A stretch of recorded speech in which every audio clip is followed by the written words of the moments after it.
président de l'Angola, João Lourenço, préconise d'augmenter les investissements dans le secteur énergétique dans la communauté de développement de l'Afrique centrale SADC. Le chef de l'État angolais exhorte les États membres d'exploiter au maximum le grand potentiel énergétique de la région en mobilisant des lignes de financement pour la mise en œuvre de projets de construction de barrages hydroélectriques, éoliens et photovoltaïques, ainsi que de lignes de transport de l'énergie produite dans certains pays vers d'autres. Une manière de favoriser l'intégration régionale en Afrique australe.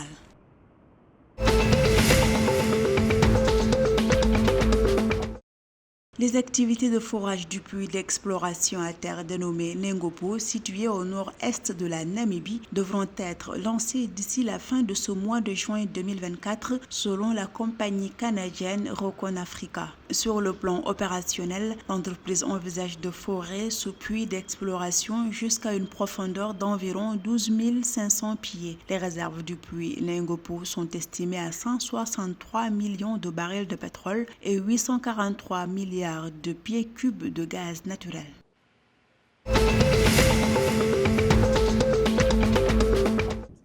Face à des coupures de courant fréquentes et une infrastructure énergétique vieillissante, les principaux acteurs du secteur minier du Zimbabwe ont convenu de construire leurs propres centrales électriques au cours des 2 prochaines années. Cette décision stratégique vise à résoudre les problèmes chroniques d'approvisionnement en électricité qui entravent la production et le développement industriel du pays. En outre, le ministère de l'Énergie du Zimbabwe s'attend à ce que la demande d'électricité atteigne 3000 MW d'ici 2026, la majeure partie de l'électricité étant consommée par les sociétés minières.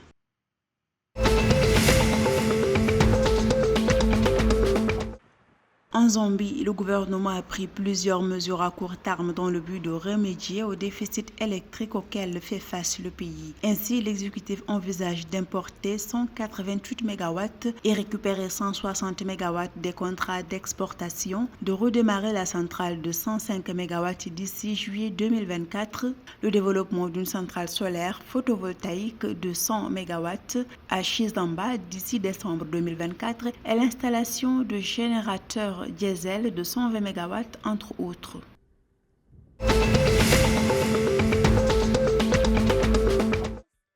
L'officiel vétéran du ring, Siavabeza Boyi, est la nouvelle directrice provinciale de Boxing SA pour le Cap oriental en Afrique du Sud selon le régulateur. Elle est à cet effet la première femme à occuper ce poste. Siavabeza Boyi est devenue officielle du ring en Afrique du Sud depuis 1994. Son engagement infatigable lui a valu plusieurs récompenses de boxe.